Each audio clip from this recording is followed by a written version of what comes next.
folks. It's Pastor Mike here in the study, looking at Nehemiah chapter 4 this morning. And Nehemiah, of course, has come back to rebuild the walls of Jerusalem and to do the work of restoring what had been taken from the nation of Israel. And they were under, roaming pillagers who would come in and attack the people who were still living there. And Nehemiah, of course, is brokenhearted about the condition, and God sends him back to care for them and to restore what's been broken down. And they're going to build the walls up, and they're going to do it in 52 days.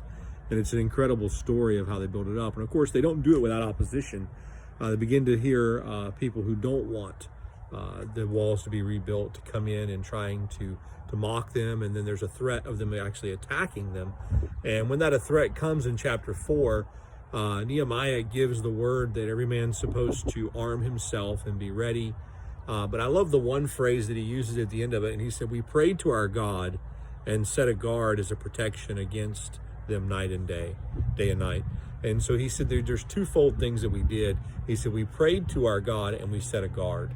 Reminds me again of what the proverb says: the horse is prepared to the day of battle, but safety is in the Lord.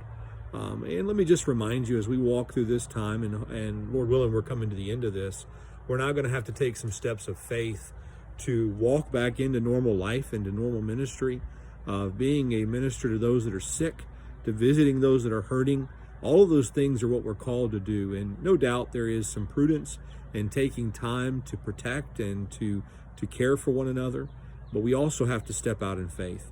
And we cannot walk in fear for the balance of our days. And so let's take Nehemiah's admonition this morning and do the same two things that he said they did. They prayed to their God and they set a guard. So we'll take precautions as we walk back into church together, as we start ministry person to person and in person again. We'll set a guard, we'll take precautions, and we'll pray to our God. And we'll let God be our protector. And understanding that our confidence doesn't rest in our ability to set precautions or to prepare the horse, but our confidence rests in the Lord. Hope these words will be a challenge to you and encouragement to you this morning, and we'll talk to you next time in the study.